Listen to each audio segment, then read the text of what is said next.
Okay, so now to the boring stuff, but I'll try to bring some value. So I lied to Jamie because I was like, the name of the presentation is going to be "The Truth is in the Data," but really it was "Damn, it feels good to use data." So, all right, cool. So I just want to tell a little story, how this all got started. I was really just trying to play fantasy football and mess around with my friends. And I was spending too much time playing fantasy football. You can ask Kate. And I decided to turn it into a business. And when I turned it into a business, I just started a blog and realized that Google Analytics was a free tool to check how my web traffic was coming in, because I just wanted to get more web traffic. So this is just a screenshot of the referrals in Google Analytics. Most of you probably already know what this means, but very recently with a client, we were just kind of stumbling around. We were managing their paid search. And we always check the referrals just to see if there's any opportunities there. So just kind of want to make the point that in this one particular case, we found $27,000 worth of revenue a month coming in from just checking the referral source. And then we can do things like, this was from dealscove.com, so we can go to Retail Me Not and other versions of dealscove.com and see if we can increase more revenue for them. So that's kind of how I got started, is just self-taught on Google Analytics. And so just some examples around what you can find from a referral source drill down. This is how I spend my life, by the way, just looking at stuff like this. So I'm sorry that it's a little bit boring, but I'm going to try to pull out the key takeaways. So you can look at stuff like Facebook versus mobile Facebook and look at the bounce rate and understand where opportunities are coming from, and just kind of put yourself in the user's shoes. So if you've got a 95% bounce rate on mobile Facebook, you really need to check out your UI on mobile. And if you got a 65% bounce rate on Facebook, you're a little bit better, but you really want to be more down around towards 45 or 50. So when we talk about content strategies in my rap song, that's kind of what we're talking about, is then we use this data to go and try to figure out, okay, what is it about your content strategy on Facebook for desktop users that we can improve, and then what can we do on the mobile side of things to improve that as well. So early on for me, it became clear that data could be used not only to drive additional qualified traffic to websites. You just had to take the time to drill down. And then another story, it's really simple for me when I describe what I do. It's just we use data to design landing pages and websites, and also to build marketing strategies. So I want to talk a little bit about the design side of things. In 2011, when I first started being involved in designing websites, after several months of design and development on this large project with this really great company, the website's ready to launch, and all of a sudden, the CEO has his friend over for dinner, which should not be that big of a deal for our website, right? We shouldn't care about that. But then, he shows his friend the website, and his friend starts spouting off all these ideas about it. His opinions, blah, blah, blah, anecdotal things, and the whole thing just completely blows up. So a ton of time and money wasted, and really a relationship in jeopardy, because then the CEO comes to my team and I and says, why does my friend hate my website? This is not good. So we all know design by committee and all that stuff can kind of ruin and kill the progress. So that is really what started me down the path of what can we do to never have this happen again? Because that was just ridiculous. And then, using different competitive tools, SimilarWeb is one that we use a lot of, and I'm fine giving away kind of anything. If you have any questions about how we get our data, I'm fine giving it away, because it does take hours and hours to kind of understand what it means. And so that's why we do Data-Driven Academy too, because we want to teach everybody how to understand how to do this, and then you can start your new website or your new landing page design or whatever with information that will put you in a better position than if you just kind of guess or go through the process based on opinions.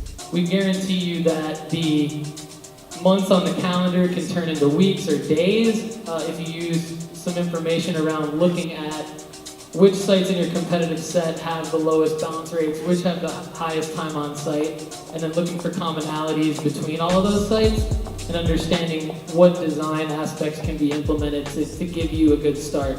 And then of course, we talked about the A/B tests and the heat maps in the rap song. Then we do those post-launch to understand what elements can be taken away or be tested and be the winners in an experiment that can then continue to improve your website performance. So the data never lies. Okay, so now we're going to talk about this coffee franchise that I worked with. And a good example, we get more into the marketing to women here. Google Analytics, demographics, and interest reports. All of you people in this room are super smart, and all the presenters before me are super smart, but I will make you a bet right now. Go back, check your Google Analytics accounts, go under demographics. If your demographics and interest reports are enabled, if you don't see a blue enable button, go to datadriven.design, click the work with us button. It'll go directly to me, and I'll give you a free day of marketing consulting. I'll answer any questions that you have. I'll come in and I'll help you out for a day. They will not be enabled, I promise you. So enable your demographics and interest reports. Start collecting data around who your website users are. In this case, 70% female, which we didn't know. So we're working with this coffee franchise. Nobody has any idea that 70% of their web users are female.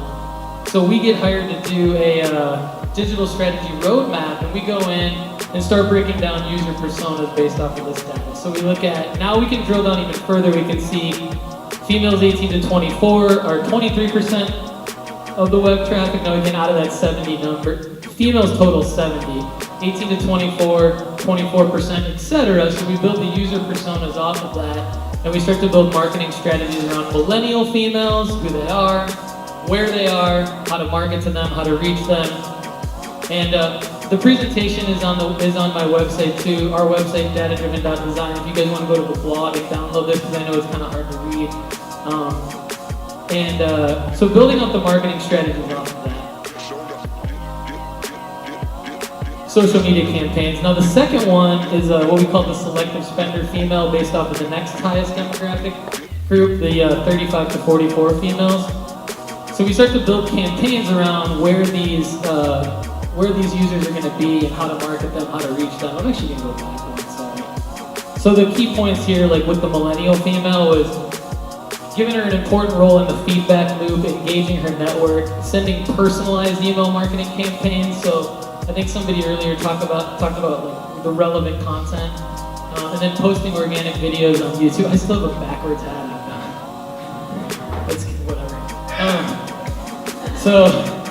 But we built this campaign out, like the path to acquiring this persona. And the mini mornings I thought was kind of cool, using the hashtag mini mornings, why it works, shareable content, incentives for the millennials. People have to be really incentivized to take action. User-generated content and relevancy. So a lot of stuff that people before me, smarter people before me today have talked about. So I'm trying to hit some other stuff. But selective spender females, offering ease of use, benefits, consistency, engaging her network, sending personalized marketing campaigns, building out campaigns for the selective spender female in this age range. More around giving a cup, kind of incentivizing her to give a cup to her network, and then rewarding her for that on social media. So then, of course, we after working on the website, after working on the marketing, we always need to, let's say 1 month after something launches, bare minimum, we're going to look at Google Analytics. We're going to see the results of how things have gone, and kind of one thing that we believe is important is at least a quick snapshot a month after something launches, just to show qualified web traffic increases. And then we get super geeky, so this is super basic. But we want to understand, when we're launching a digital marketing campaign, how are we going to track success? What is success going to look like? So this is for a client that sells ice cream, and we identify business goals over in the left-hand column here. So increase brand awareness. These came from the client. We always ask the client. Increase brand awareness, increase ice creams. Is that 5 seconds or 5 minutes? Okay. increase, I'm really long-winded, so increase ice cream sales, increase strategic partnerships. But then we have to actually do things over in Google Analytics to roll this back up. So we're setting up things like Google Analytics engagement goals, duration goals, pages per session, URL destination goals for confirmation URLs off of forms, trigger events, so like brand awareness, all the stuff that everybody's talking about on social media today. What we would do is also any kind of shareable icon on the website, we can create trigger goals off of that. So not only do we look at the social media data around the brand awareness, but then also how many people have shared it from your website and things like that. Of course, sales, there's no e-commerce on this particular website, but we want to look at how are our marketing campaigns offering up increase in ice cream sales because they sell in retail stores. So we're looking at things like email marketing offer redemptions, e-commerce order forms, which is an interesting one for this client that we implemented, and then rolling that up from the Google Analytics as well. So we're saying we're going to track how many PDF download links there are, offer user identification on redemptions in stores, and then track that back to a website visitor and set that all up in Google Analytics. And then look at the referral report, which I talked about earlier, because they wanted to increase strategic partnerships. So looking at, if you want to increase strategic partnerships, looking at Google Analytics and the referrals and see who might be there to partner with you that you don't already know about. And that's low-hanging fruit. So when I talk about goals in Google Analytics, this is kind of what I mean specifically. Looking at something really simple like in your past legacy analytics, your average pages per session is 3.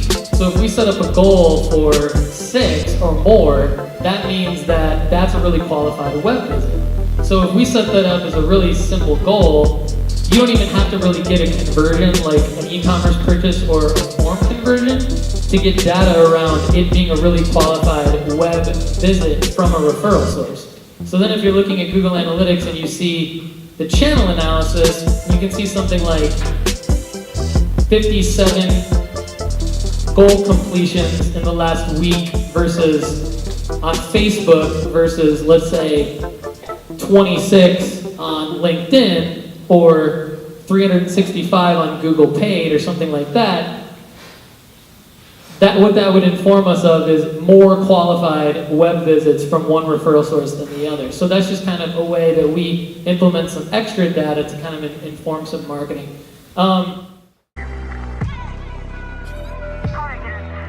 Now, Girls to the Moon was mentioned earlier. I wanted to mention them again because it's a good example for today. It's a partner and client of ours, and they just do really good work. So looking at their demographics and interest reports would be step number 1 if we were to build out a digital marketing campaign for Girls to the Moon to help them promote and increase their membership product, which is a new feature that they just launched, I believe in Q1 of 2017.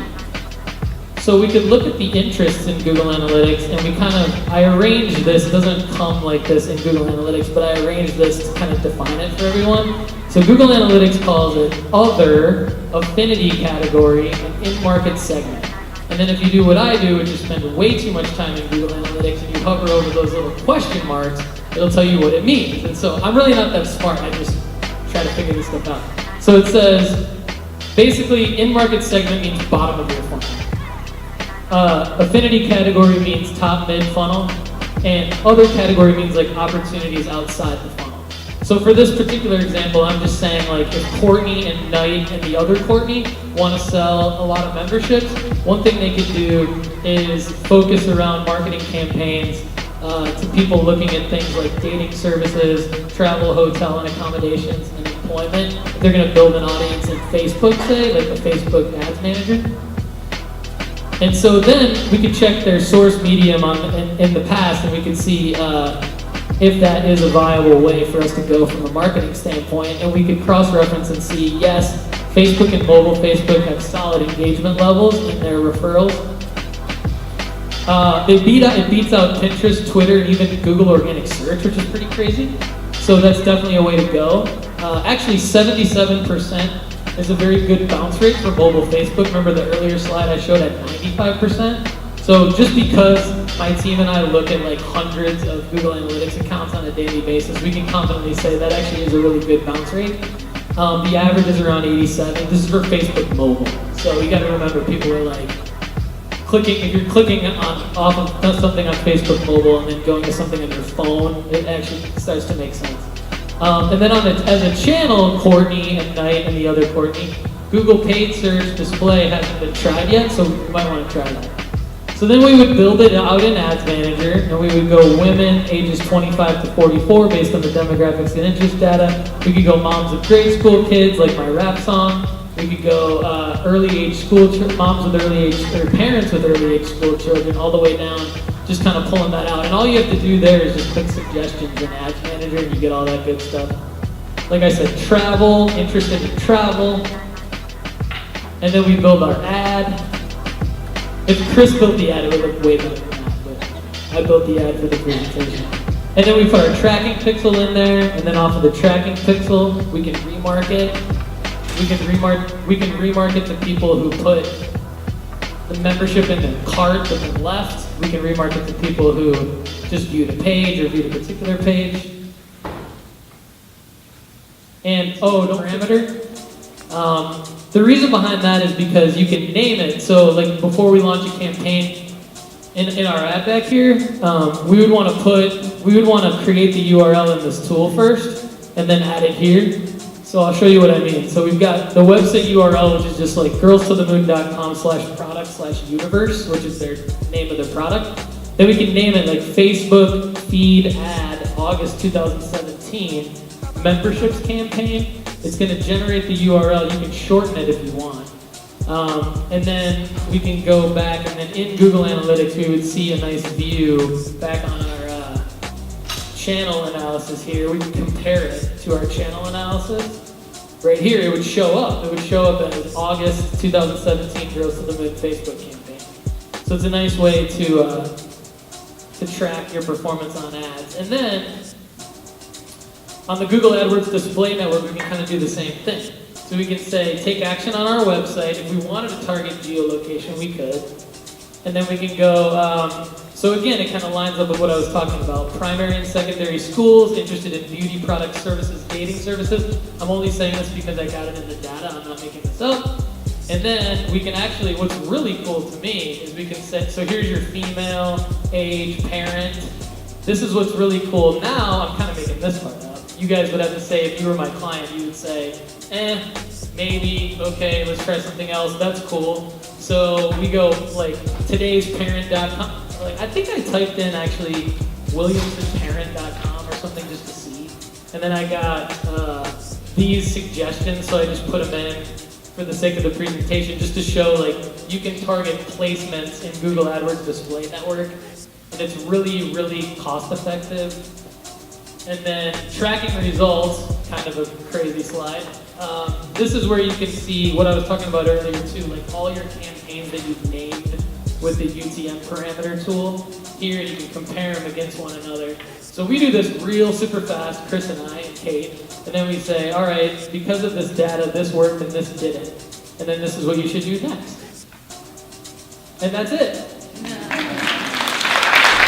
Thank you. Yeah, that was perfect. And we didn't pay him for that one either, but thank you for all of that information. We're going to implement that. All of it? All of it.